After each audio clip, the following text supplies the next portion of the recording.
Hello and welcome to Midweek Update for July 27.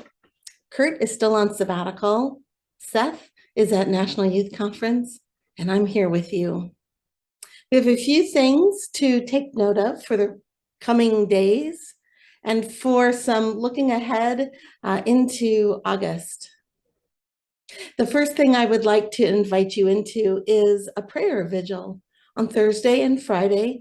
This is something that you would do in your own time, in your own space at home. We know that we want to lift up Lois and for the tests that she will be going through on Thursday and Friday. We know that we want to lift up Kurt and Lena, Conrad and Rainer as they accompany Lois in this time.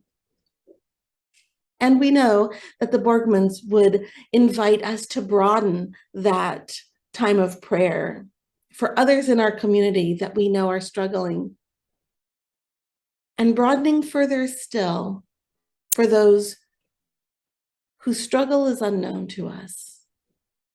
So choose a time on Thursday and Friday, or Thursday or Friday, that suits you. It could be at morning with your first cup of tea. It could be midday. It could be when you lay down in the afternoon for a nap or sit down with your family for supper. And there are a few of us who wake up routinely at 2 or 3 in the morning. The middle of the night watch is a perfect time to be in prayer for folks in our community. This is a time when we can intentionally create sacred space and hold one another in love. Thank you.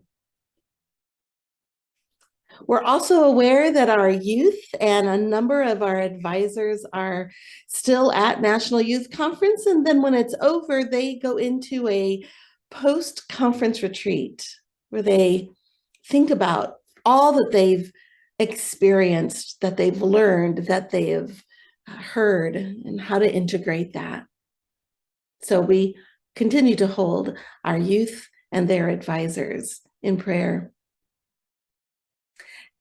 And this coming Sunday, on the 31st, we welcome Janet Ober-Lambert as our guest preacher.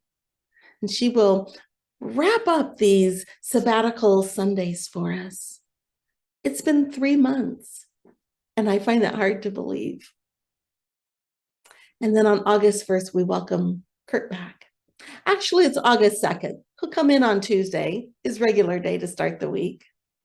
If you want to drop off a note or a card to welcome him back, that would be quite lovely. Continuing on August 14, we have Camp Mac Sunday. So we won't be here in the building. We will be in Milford, Indiana at Camp Mac. Our regular time, 9:30. And you know what? I don't know what time Camp Mac Sunday starts, so we'll let Kayla correct me with a newsletter.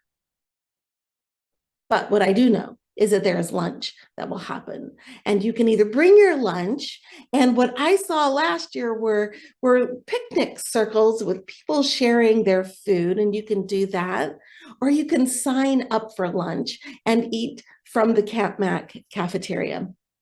So there are ways to do that. Look in your newsletter and you'll find all the information that you need. And then looking even further toward the end of August, on the 28th, we will have our kickoff Sunday for the children's Sunday school year.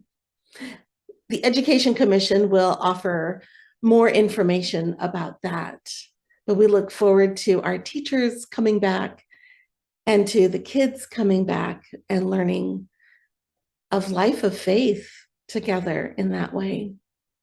We're still looking for those who can be substitute teachers periodically, those who would like to be regular helpers, just show up and do the crafts and the stories and be with our really wonderful children.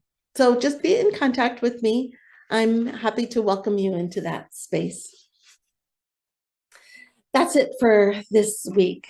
And so to close, I'm reading from Mary Oliver's Dream Work book, of poems.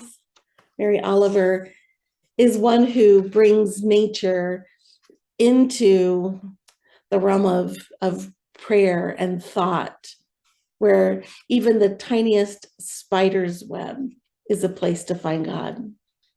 This poem is called Knife. Something just now moved through my heart, like the thinnest of blades, as that red tail pumped once with its great wings and flew above the gray, cracked rock wall. It wasn't about the bird. It was something about the way stone stays mute and put, whatever goes flashing by. Sometimes when I sit like this, quiet, all the dreams of my blood and all outrageous divisions of time seem ready to leave, to slide out of me. Then I imagine I would never move. By now, the hawk has flown 5 miles at least, dazzling whoever else has happened to look up. I was dazzled, but that wasn't the knife. It was the sheer, dense wall of blind stone without a pinch of hope or a single unfulfilled desire, sponging up and reflecting so brilliantly as it has for century the sun's fire. May God be with you in these days, in brilliant and dazzling surprises, and also in the stillness, the foundation that stays with us.